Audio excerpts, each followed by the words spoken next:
One of the common questions we get is, how do I know the life of my grinding wheel?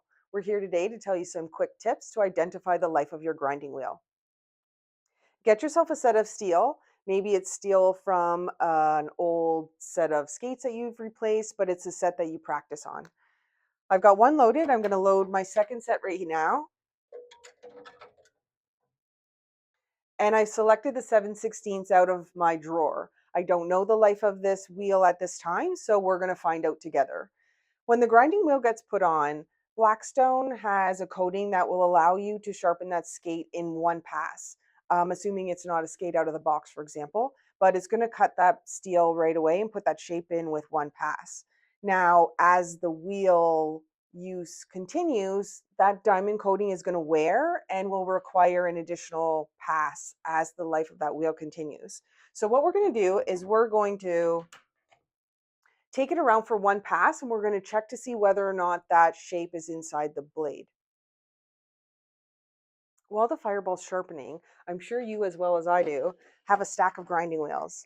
So when I have time, I'm going to do the test that we're doing today on each of my grinding wheels so that I can identify what the life of the stones are through my whole pile. That way, if there's anything that's past 4, I'm going to throw them away. You're welcome to sharpen with more passes. However, it's a decision between time and cost. So that's up to you. But let's go see what my 7/16 did. So my skates have been through with one cycle. What I'm going to do is I'm going to reach in and see whether or not I can feel 2 little edges on each side of the blade. I want to make sure that I can feel it all the way from the toe to the heel. And right now I don't feel an edge. So what I'm going to do is I'm going to take my marker and I'm going to mark a small 1 or a little tick on that grinding wheel. I know for sure I need 1 pass, and right now I know I need 2. So I'm going to put another tick on there so I have 2 marks on there so that I know when I pick out that wheel from the drawer next time, I'm definitely starting with 2. But let's take it for another spin and see if 2 is enough. So my second cycle is complete. Let's check the edges.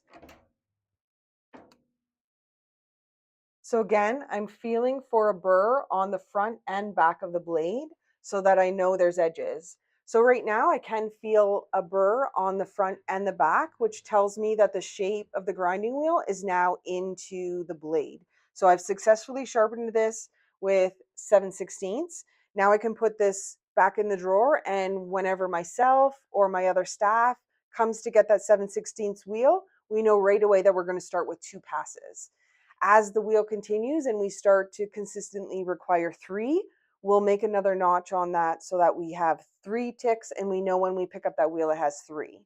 Special tip, make sure at 3 you order your next replacement wheel, because as soon as you start to get unequal edges, you're going to want to replace your wheel.